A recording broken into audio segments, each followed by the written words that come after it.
Welcome back to the channel. I just thought I would do a quick video on how to reset the throttle adaption, well, the throttle position sensor on these. On these vehicles, you probably do it on any kind of Mercedes petrol vehicle, and this trick may even work on other vehicles, I don't know, but I do know it definitely works on these. So we'll go into the bonnet area. How these work is you have a throttle position sensor here, and that's your cable which runs to your throttle pedal in the car. So basically it's a cable up to this point, and then at this point it's fly-by-wire to an electronic throttle body down the back of the engine. So if you're having any problems with these where the engine's kind of revving up high on idle or running too low and cutting out, or even if you feel your throttle response is poor, as in like you're pressing the throttle and you're not really kind of it's not taking off properly, I'll show you how to do this. I've got the bonnet open. You don't even need to have the bonnet open, but first thing to check is this little cable here, that it's not too tight, or mainly they're too slack. And if it is too slack, you just wind it up on this. It's just a threaded little bar if it focuses, and you just tighten it up until it's, you know, taut enough to be to the right adjustment, because the cables do stretch. And obviously if you look down here, you can see it's just a little black unit, but then check the springs okay on it as well. That's something I would advise that you do. So this is what you do. I'll go around and show you. So welcome back. It's as easy as this. No special equipment, no tools needed. You don't even need the bonnet open. All you need is the key and 3 to 5 minutes of your time. So this is all you do. I'll switch the camera around. Simply switch the ignition on, put the key in. Excuse the noise in here. I've just got the dehumidifier going from when the car was valeted a few weeks ago. It's still a bit damp on the carpets.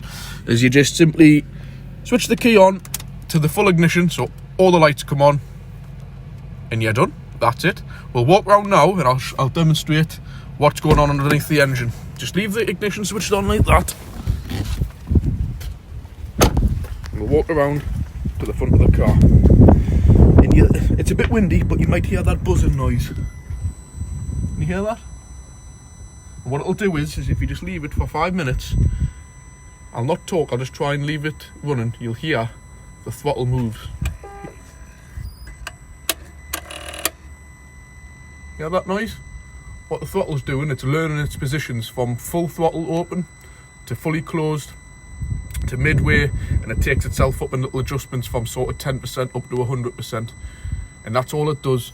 Don't touch anything, don't touch the throttle in the car, and don't touch this unit at all. Just simply leave it until this noise in the background, the buzzing noise, stops.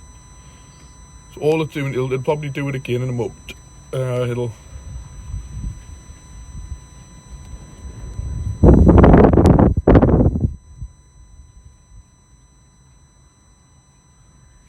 You can just hear it buzzing, but it will just flick and click like that for the next few minutes. I'll just cut out and I'll come back in when it's complete. Right, that's been 5 minutes now, so it will still be buzzing. You just simply go back into the car. So we'll head into there, jump back into the car and turn the key off, key out, job done. That's it. It's as easy as that.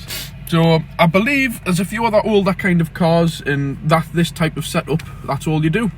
Just put your ignition on and leave it on for 3 to 5 minutes. Clearly, don't leave your keys in the ignition and leave the car unattended on a road or something like that, or on your drive. Just stand and make yourself have yourself a cup of coffee or something. So if you want to see any more kind of things like this, let us know. Leave a comment, like and subscribe. Thanks again. Bye.